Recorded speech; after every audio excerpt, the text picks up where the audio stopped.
बिस्मिल्लाहिर्रहमानिर्रहीम। हकायत रूमी। चूहे की रहबरी। एक ऊंट किसी जगह पर खड़ा था और उसकी महार जमीन पर गिरी हुई थी। चूहे ने ऊंट की महार को मुंह में लेकर खींचा। ऊंट चलने लगा। चूहे ने दिल में ख्याल किया कि मैं तो बड़ा शाहजोर हूँ कि मेरे खींचने पर ऊंट मेरे पीछे पीछे चल पड़ा है। ऊंट ने चूहे की जब ये हरकत देखी तो उसे मजीद बेवकूफ बनाने की खातिर अपने आप को उसके ताबे कर दिया। चूहे ने ऊंट की नकेल को अपने मुंह में मजबूती से पकड़ लिया और आगे आगे गरूर के साथ अकड़ता हुआ चलने लगा। पीछे पीछे ये ऊंट मिसले ताबेदार गुलाम के चल रहा था। चूहे ने दिल में कहा कि ये मुझे आज पता चला है कि मैं कौन हूँ और मेरे अंदर इतनी जान है कि ऊंट भी मेरी पैरवी करने पर मजबूर है। ऊंट दिल में ये कह रहा था कि बच्चू कोई बात नहीं, अभी थोड़ी देर बाद तुझे तेरी औकात का पता चल जाएगा कि तू क्या चीज है। दोनों इसी तरह रवां दवां थे कि रास्ते में एक नदी आ गई। अब तो रहबर चूहे के आसान खता हो गए और सोचने लगा कि अब तक तो मैंने इस अजीमुल कामत जिस्म वाले की रहबरी की और मुझे फख्र था कि एक ऊंट मेरे ताबे हो गया है, मगर अब पानी में रहबरी किस तरह करूं? ये सोचते हुए चूहा नदी के किनारे पर जाकर खड़ा हो गया।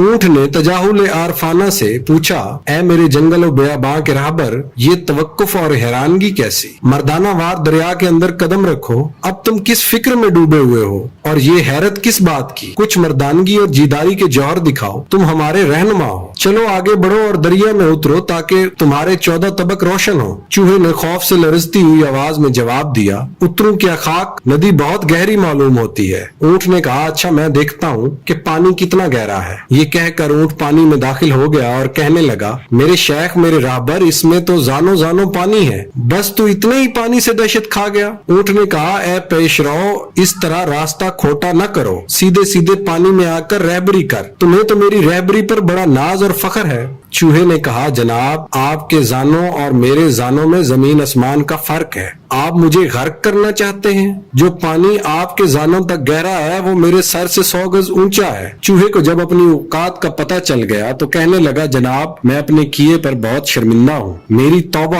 आप मुझे माफ कर दीजिए। आइंदा इस तरह मुक्तदा और शेख बनने का कभी दिल में ख्याल तक भी न लाऊंगा और दोबारा जिंदगी भर फिर ऐसी गलती नहीं करूंगा। अब खुदा के लिए इस खतरनाक नदी से मुझे पार करा दे। ऊंट ने गुस्से में आकर कहा, खबरदार, आइंदा अपने ऊपर ऐसा घुमांड न करना। तो अपने जैसे चूहों में जाकर ऐसी नवाबी कर। अपनी औकात से बड़े के सामने शेखी नहीं करनी चाहिए। जितनी चादर हो उतना ही पांव फैलाना चाहिए। ऊंट को चूहे की तौबा और नदामत पर रहम आ गया। उसने कहा, मेरी कुहान पर आकर बैठ जा। तुझ जैसे सैकड़ों चूहों को अपनी पीठ पर बिठा कर ऐसे पुरखतर हालात में बाहिफाजत नदी के पार लेकर जा सकता हूँ। मौलाना रूम साहब फरमाते हैं, अगर तुझे खुदा ने सुल्तान नहीं बनाया तो रियाया बन के रह। कश्ती चलानी नहीं आती तो मला मत बन। अतलस को छोड़ अपनी गदड़ी से काम रख। अगर तू पत्थर की तरह बेहिस यानी खशियत और खौफ आखिरत से महरूम है तो जा किसी अल्लाह वाले से ताल्लुक कायम कर। उनकी सोहबत फैज से तू गिरा कदर मोती बन जाएगा। अल्लाह वालों की ऐब जोई से बाज आ जा